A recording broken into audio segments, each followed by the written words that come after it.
A big round of applause, please, for Bicko.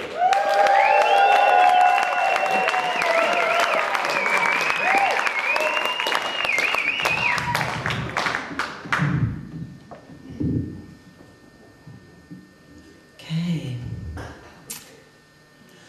Don't worry, she softly whispered into my hand. There really is nothing to understand. It's just the small death of a soul. How can you have lost years when you no longer feel them? Or grieve forgotten selves when you no longer see them?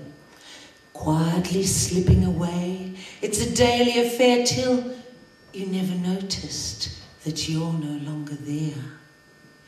You may burn, but you will never know it. You may yearn, but you will never show it. You may dream that you have lost your shadow, and you won't remember if you said yes or if you said no. In that small, slow death of the soul. And in quiet moments of clear reason, you can almost hear the lonely screaming as the winds of change blow through the wastelands of your dreaming. You fear to leap and grasp your humanity, chained to a rock of social inanity, encircled by the vultures of mundanity as they pluck gaping holes in your creative sanity. You never noticed you were bleeding, nor the shrieking of the vultures in their feeding, in that small death of the soul.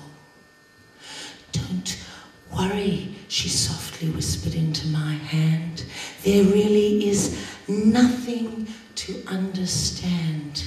It's just a small death of the soul.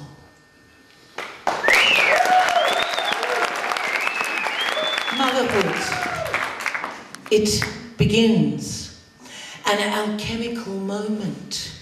Fecund tides ebb and flow, lapping at the edges of instinct, pushing and pulling, leaping and falling, sucking with greedy fingers and lips into an ancient undertow.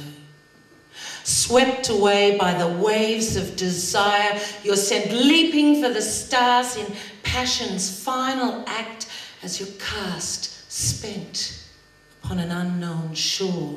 But motion, energy creates contact. Single threads, twisting and binding, spinning a call of consciousness, weaving a thread that binds flesh to flesh and each passing moment to the next. And it begins. The twisting thread that binds us, gathering an ancient tide in its new, wet hands. The binding thread that ties us, the future to the past in each miraculous strand. The weaver's thread of flesh and bone, warped in the moment, wefted in stone of that which can be spoken of, but never, never known till that breaking of the waters. That long, dark journey walked alone. That night of blood, of sweat, of pain and fear, rolling in on the breakers as the shore draws near. Riding the wave, the blade that cuts from the womb, the fate of the weaving, the balance that's due, lest it slip and cut. The shining thread that wraps and binds the two. And it begins. A breath, a cry, a flexing hand, a new face comes to sight. Now the call has opened, new threads dancing in the light, an alchemy of weaving, a hard-won gift from the arms of night, snatched from Leviathan's deep as we dived for the colours bright.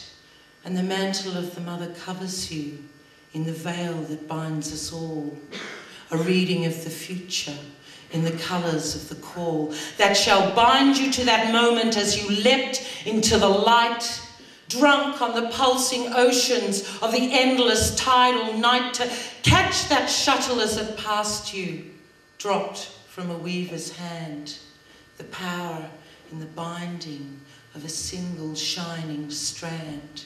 And the thread is always moving as each new day is born to all the things that bind us, the colours we have worn. The veil descends, identity's shroud, and function follows form. And motherhood weaves her bright, wild threads across the face of dawn.